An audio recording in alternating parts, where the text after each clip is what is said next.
Bonjour à tous et bienvenue dans l'épisode 6 de la série qui traite du Lord Altered. Aujourd'hui on va à nouveau se pencher sur une faction.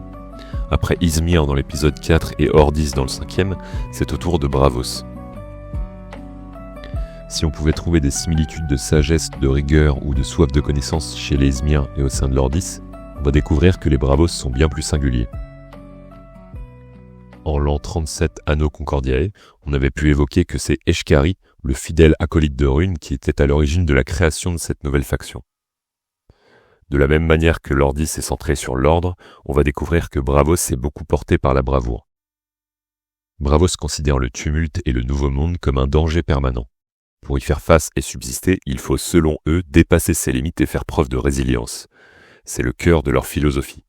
C'est pour cette raison que les Braavos vont sans cesse chercher l'aventure, les défis, les challenges, pour se renforcer et s'améliorer durant toute leur existence. Il est très important pour les Braavos de braver les défis les plus fous pour se perfectionner et apprendre, mais également pour prouver leur valeur. Contrairement aux Izmir qui ont fait vœu de ne jamais faire usage de leur magie dans leur propre intérêt ou pour briller en société, les Braavos sont toujours en quête de notoriété et d'accomplissement d'exploits. En dépit des risques et des conséquences parfois, les Braavos cherchent avant tout à marquer les esprits et à laisser une trace de leur vie dans l'histoire. C'est presque leur unique objectif de vie, qu'on se souvienne d'eux pour leur courage et leur bravoure après leur mort. Même si dans une plus large mesure, ça contribue à leur philosophie, qui clame que l'humanité n'a pas dit son dernier mot. Les Braavos sont donc assez individualistes. Le terme qui définit le mieux cette faction, c'est la liberté. Ils ne veulent pas nourrir de regrets, ils vivent au jour le jour, malgré les dangers, en quête de gloire et de prestige. Peu importe à quoi ils se dévouent, qu'ils soient des champions, des explorateurs ou des conquérants, ils cherchent à marquer l'histoire de leur empreinte, à créer une véritable différence en excellant dans leur domaine de prédilection. Pour eux, c'est cette quête de perfection individuelle qui permettra à l'humanité de braver le tumulte. Évidemment, durant leurs nombreuses péripéties dans des environnements hostiles, beaucoup frôlent la mort. Mais c'est pour eux justement un moyen d'apprendre et de s'améliorer si l'on parvient à survivre. Les Braavos suivent à la lettre un code d'honneur et morale, le credo, par lequel ils se consacrent à aider ceux qui n'ont pas les moyens d'affronter ce monde seuls. De ce fait, ils sont souvent considérés comme des héros. C'est lors de la création de la faction qu'ont été énoncés pour la première fois les 10 édits du credo, qui peuvent être résumés en 10 principes. Droiture, courage, compassion, respect, honnêteté, honneur, devoir, sang-froid, sagesse et adelphité. L'adelphité, c'est comme la fraternité, mais sans distinction de genre. Ce sont également les plus fervents explorateurs d'Asgartha, et de ce fait, ils ont hâte d'explorer et de reconquérir le monde, alors emprunt au tumulte et au chaos. Les territoires soumis au tumulte, qui déterminent naturellement les frontières d'Asgartha, sont appelés la terra incognita. C'est un terme latin qui signifie terre inconnue. Les cartographes du Moyen-Âge l'utilisaient pour désigner les régions encore inexplorées ou mal connues sur les cartes.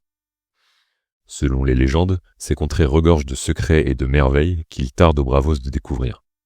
Quand ils ne sont pas solitaires, les Braavos sont organisés en compagnies, plus ou moins étendues.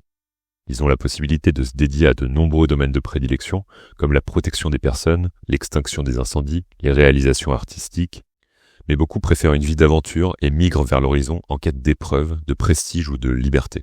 C'est grâce à ces navigateurs et ces explorateurs que de nouvelles zones ont été investies, même s'ils se contentent souvent de les répertorier en attendant qu'une expédition plus sérieuse soit mise en place.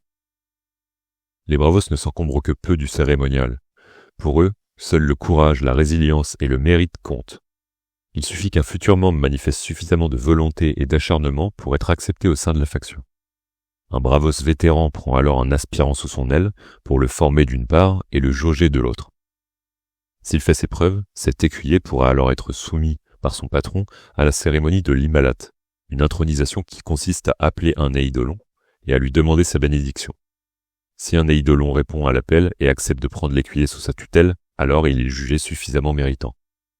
L'Eidolon qui lui offre ses faveurs va en revanche teinter à jamais l'existence du jeune Braavos, en lui livrant notamment une prophétie inéluctable concernant sa mort.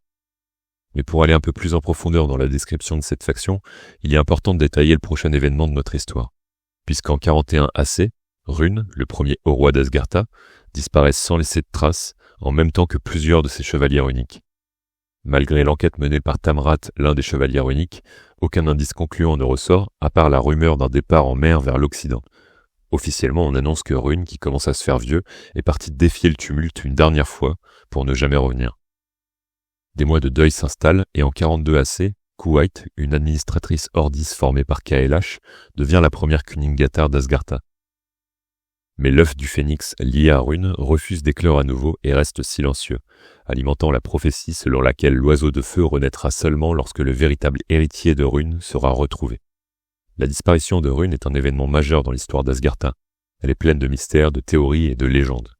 Lui qui est à l'origine de cette société a marqué l'histoire de façon indélébile et on parle encore de lui 350 ans plus tard. Mais le chef courageux et fort qu'il était, le vide qu'il a laissé et le prestige qu'on lui attribue font évidemment de lui un exemple parfait pour tous les bravos. Ces derniers se proclament donc les héritiers de Rune. Rune était devenu Kuningas quand le phénix d'Asgartha s'était posé sur son épaule pour lui offrir sa bénédiction. Lorsque Rune a disparu au sein du tumulte, le phénix s'est consumé, laissant dans ses cendres un œuf qui n'a jamais éclos. Pour autant, les bravos veillent précieusement sur cet œuf depuis ce jour, attendant que le phénix en émerge à nouveau. Une ancienne légende bravos raconte que Rune attend quelque part au sein du tumulte qu'on vienne les rejoindre.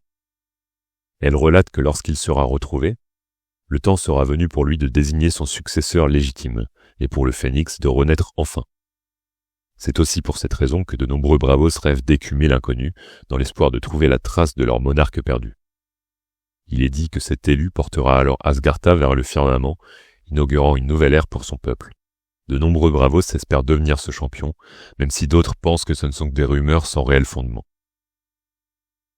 Le bastion des bravos s'appelle Havre. Il est situé sur l'île de Yeni, en Caire et Eidos, non loin de la capitale, et est creusé au cœur d'une falaise gigantesque. C'est un port d'attache pour tous les bravos, et c'est ce qui ressemble le plus pour eux à un foyer. Les membres s'y retrouvent pour s'entraîner, se raconter leurs aventures autour d'un verre, ou pour se reposer entre deux expéditions dans une ambiance chaleureuse. Mais c'est également ici qu'ils rendent hommage à leurs pères tombés ou disparus. C'est dans le Parlement des Cendres, un gigantesque amphithéâtre au cœur du bastion, que les plus grands héros bravos sont une place après leur mort. C'est également ici que brûle un brasero aux flammes éternelles dans lequel repose l'œuf du phénix, constamment surveillé et ravivé par des petites djinns. On peut recommander des membres pour intégrer le Parlement des Cendres, et c'est en y siégeant qu'on obtient également une voix pour les décisions qui seront prises concernant la faction. Les bravos gravent sur leur peau leurs exploits et moments marquants sous forme de tatouages, véritables récits de leur vie. Après leur mort, leurs corps sont rapatriés dans une commanderie, leur histoire consignée dans un registre, puis leurs cendres déposées dans la salle du Parlement. Portés par la croyance qu'ils peuvent devenir des eidolons, ils vivent intensément avec l'envie de laisser une trace qui dépasse la mort. Par ailleurs, Havre peut compter sur quelques Seringars, des vétérans qui, après des années d'aventure, préfèrent former des nouvelles recrues. Les bravos sont les seuls à maîtriser le style d'altération de l'Avgrune. Ils ont la capacité de se nourrir de l'éther et de l'assimiler comme une source de pouvoir qui va consolider qui ils sont. De cette manière, ils vont passivement rayonner leur altération sur leur environnement. On a évoqué tout à l'heure que les bravos se spécialisent dans un domaine, une technique ou une vocation. Eh bien, c'est également en s'améliorant constamment dans ce domaine qu'ils vont, au travers de l'Avgrune, passivement tirer de force des idées de cette spécialité. À terme, ils peuvent se transcender et devenir ce qu'on appelle des avatars, des êtres capables de modifier leur environnement à travers le prisme des idées qu'ils se mettent à incarner. Par exemple, un marin bravos pourra contrôler la mer à un certain degré, tandis qu'un combattant sera capable d'infuser ou de matérialiser des armes. Les avatars de feu sont devenus tellement experts dans la maîtrise de leur art du combat que lorsqu'ils s'éveillent, ils deviennent dignes de rejoindre la garde phénixienne, un corps d'élite de combattants bravos. On avait évoqué les Léviathans et notamment la scolopendre Singula, eh bien il y en a de nombreux autres qui visitent régulièrement Asgartha. Et bien que ces créatures géantes ne représentent que rarement un danger direct pour l'humanité, certains bravos se sont mis en quête de chasser ces créatures pour protéger la péninsule de leurs ravages. Parmi ces Léviathans, on peut en citer plusieurs qu'on verra d'ailleurs peut-être sur nos cartes dans un futur proche.